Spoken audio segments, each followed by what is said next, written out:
retour de la question. Caroline Lachowski. Bienvenue à tous ceux qui nous rejoignent avec nos invités, Bruno Jarosson, auteur du Temps des magiciens, et l'illusionniste Mathieu Sinclair, autour de la question « La technique est-elle magique ?» Mathieu Sinclair, notre illusionniste, comment on s'y prend pour réenchanter le monde, justement, pour accepter justement les illusions. Ce qui nous plaît dans vos illusions, c'est justement qu'on les comprend pas et qu'on se laisse émerveiller. Et ça, vous avez un rapport très contrasté sur ce sentiment d'incompréhension. Vous avez deux types de spectateurs en réalité. Les gens qui n'ont qu'une envie, c'est comprendre. La magie est un pulse, c'est un défi à mon intelligence. Comment ça fonctionne ? Et là, on revient sur le discours de Bruno tout à l'heure, sur la question de la causalité. Mais là, on passe à côté, finalement. C'est une vision extrêmement réductrice de notre métier. L'artiste, s'il fait bien son travail, arrive à casser cette logique de défi, de challenge, pour vous faire rentrer dans un mode, non pas d'émerveillement béat, mais la question du comment ça marche n'est plus très importante. C'est la question du pourquoi ça marche. Parce qu'on est ensemble, parce qu'on a créé un univers, parce qu'on a partagé une émotion. Et les émotions, vous savez, elles ont des biologies, elles ont des raisons d'être. Ce sentiment de surprise, c'est quoi, physiologiquement ? C'est deux choses. Quelle que soit votre culture, quelle que soit votre civilisation, à Dakar, à Paris ou à Tokyo.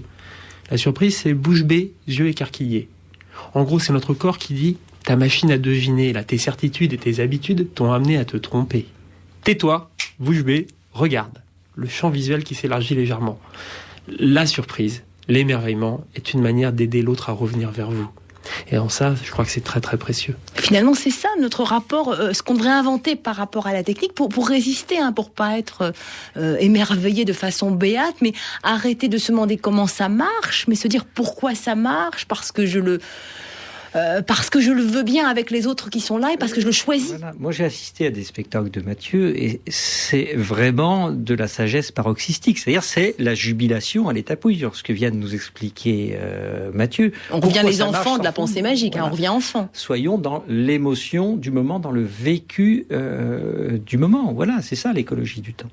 Et on peut faire ça, être dans le moment présent, aujourd'hui, alors que vous le disiez, on est sollicité de toutes parts, partout, par plein de choses, et que c'est toujours mieux ailleurs et de l'autre côté. Pourquoi on pourrait pas? Vous savez, Tolstoï disait, si vous voulez être heureux, soyez-le, c'est tout simple. C'est tout simple. Je suis pas aussi sûre que ça, mais je pense que c'est un acte de résistance, finalement, aujourd'hui, Bruno Jarosson. Ah, peut-être que c'est vu aussi. Bon, je le ressens pas comme ça, mais en tout cas, cette écologie du temps, d'être présent au présent, j'essaie de la pratiquer.